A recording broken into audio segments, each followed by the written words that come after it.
Hi hello నమస్తే welcome to show time. నేను తరంగిణి. రోజులానే ఈ రోజు కూడా లేటెస్ట్ మూవీ అప్డేట్స్ తో రెడీ అయిపోయింది షో టైం. ఇక లేట్ చేయకుండా స్టార్ట్ చేద్దాం. ఆర్జే బాలాజీ దర్శకత్వంలో నయనతార హీరోయిన్ గా మెయిన్ పాత్రలో నటించిన చిత్రం మూకుత్తి అమ్మన్. ఈ సినిమా తెలుగులో అమ్మూరు తల్లి పేరుతో విడుదలైన విషయం తెలిసిందే. ఈ సినిమా విడుదలై మంచి విజయం సాధించింది.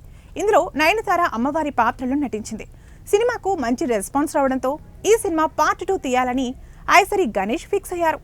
మూకుత్తి అమ్మన్ 2 బాధ్యతల్ని డైరెక్టర్ సుందర్ సికి అప్పగించారు. కాగా అమ్మూరు తల్లి 2 సినిమా దాదాపుగా 100 కోట్ల భారీ బడ్జెట్తో రెడీ అవుతోందట.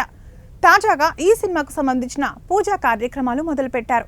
ఇందుకోసం ఓ చిన్న గుడి లాంటి సెట్ కూడా వేశారు. పూజా కార్యక్రమానికి director Sundar C, producer Isari Ganesh, చాలా మంది సెలబ్రిటీలు వచ్చారు. హీరోయిన్ నయనతార లేటుగా వచ్చినా మాస్గా ఎంట్రీ ఇచ్చింది. సినిమాలో నటించే మిగతా నటీనటుల్ని స్టేజ్ పై డైరెక్టర్ సుందర్ సి పరిచయం చేశారు.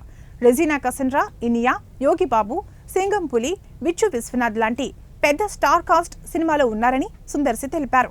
కన్నడ నటుడు దునియా విజయ్ విలన్ గా నటిస్తున్నారని తెలిపారు. ముందుగా ఈ విలన్ పాత్రలో అరుణ్ విజయ్ నటిస్తారని అనుకున్నారు. కానీ శాలరీ విషయంలో సెట్ కాకపోవడంతో దునియా విజయ్ని తీసుకున్నారట. అయితే అమ్మూరు తల్లి పార్ట్ 1 చిత్రీకరించిన సమయంలో నయనతార ఉపవాసం ఉండి నటించిందట. ఇప్పుడు కూడా అదే విధంగా ఉపవాసం ఉండి నటించబోతున్నట్లు తెలుస్తోంది. సినిమాకు పూజ చేసిన వారం ముందు నుంచే తన పిల్లలతో కలిసి నయనతార ఉపవాసం స్టార్ట్ చేసిందని ప్రొడ్యూసర్ గణేష్ చెప్పారు. ఈ సినిమా పూజలో ఫస్ట్ సీన్ కూడా తీశారు. నయనతార మూకుత్తి అమ్మన్ను దర్శనం చేసుకునే సీన్ను డైరెక్టర్ సుందర్ సి షూట్ చేశారట. ఈ సినిమా షూటింగ్ మార్చి 15 నుంచి స్టార్ట్ అవుతుందట.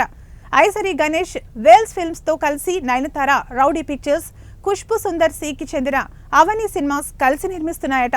ఇవండి ఇవాల్టి షో టైం అప్డేట్స్. మరిన్ని అప్డేట్స్ తో మళ్ళీ కలుద్దాం. Until then bye by.